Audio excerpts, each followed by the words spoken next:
At his very first track meet, the black runner was met with boos and insults from the crowd. People shouted slurs at him, telling him to get off the track, but he said nothing. Then the starting gun fired. He burst forward like a wild horse breaking free, sprinting like lightning, pulling far ahead of the others. 9.3 seconds. He broke the world record and stunned the stadium. No one yet realized that this young man would soon transform the world of sports forever. His name was Jesse Owens. He was born into a poor black family, but his extraordinary talent carried him to Ohio State University. Before he left home, his father gave him a firm pat on the shoulder. There was no smile, no celebration, because he knew that in those days, no matter how hard a black man worked, white society would never truly accept him. At school, the stares were immediate. In the locker room, Owens wasn't even allowed to bathe until the white students were finished. Faced with this constant humiliation, he swallowed his anger in silence. Then he met the man who would change his life, Larry Snyder. In his first test run under Snyder's watch, Owens flew down the track so fast the onlookers could hardly believe it. Well, I don't know why you look so impressed.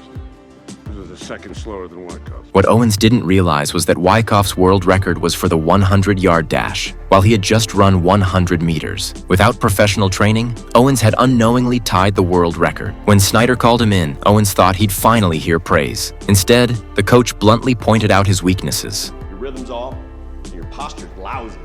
Ashamed, Owens lowered his head, until Snyder told him, if you face your flaws instead of hiding from them, you can do something extraordinary. From that moment, their training began. Starts, endurance, speed, they drilled everything. A black athlete and a white coach running side by side stood out on the track. But instead of encouragement, they were met with scorn. A black man dreaming of being a champion? Ridiculous. The crowd sneered. Owens endured it all in silence. This time, though, his coach stepped in. Snyder fired back, calling the crowd white apes. Then he told Owens, out here, no one cares about your skin color. They only care about whether you win. If you want respect, you have to beat them. And for the first time in a long while, Jesse Owens smiled.